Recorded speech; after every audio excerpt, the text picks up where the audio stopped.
নতুন দিনের গান শোনাবো, এসো এসো।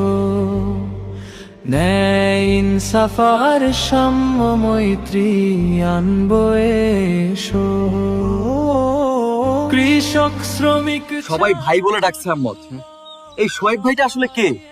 সে তো গোপালগঞ্জের একজন আলেম, গভীর প্রজ্ঞার মানুষ, ন্যায়ের পক্ষে বলিষ্ঠ কণ্ঠস্বর।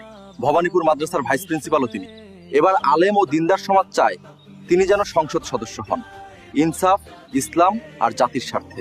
তাদের কমিটমেন্টটা কি? তারা চায় গোপালগঞ্জের সবস্তরের মানুষকে নিয়ে ন্যায়, ইনসাফ, কল্যাণ আর অগ্রগতির সমাজ গড়তে।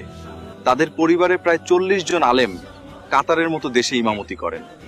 সেখান থেকে কোটি কোটি টাকা দেশে পাঠান। দেশের সম্পদ দেশেই রেখে তারা গোপালগঞ্জের পিছিয়ে পড়া জনগোষ্ঠীকে এগিয়ে নিতে চায়। হ্যাঁ হ্যাঁ, আগে শুনেছি তার ব্যাপারে। তিনি অনেকগুলো মাদ্রাসা এবং এতিমখানার দায়িত্বে আছেন। সেখানে শত শত এতিমের যাবতীয় ব্যবস্থাপনা করে থাকেন। আর জনকল্যাণমূলক কাজেও তিনি সব সময় এগিয়ে। এই জন্যই তো আজ ইমাম সাহেব বললেন, চাচা ভোটটা কিন্তু রিকশা মার্কায় দিবেন, আর আশেপাশের সবাইকেও বলবেন। জি চাচা। এবার আমাদের অভিযান হলো ন্যায় ইনসাফের জন্য। জনতার পক্ষে পরোপকারী মানুষকে গোপালগঞ্জের প্রতিনিধি করতে হবে, ইনশাআল্লাহ।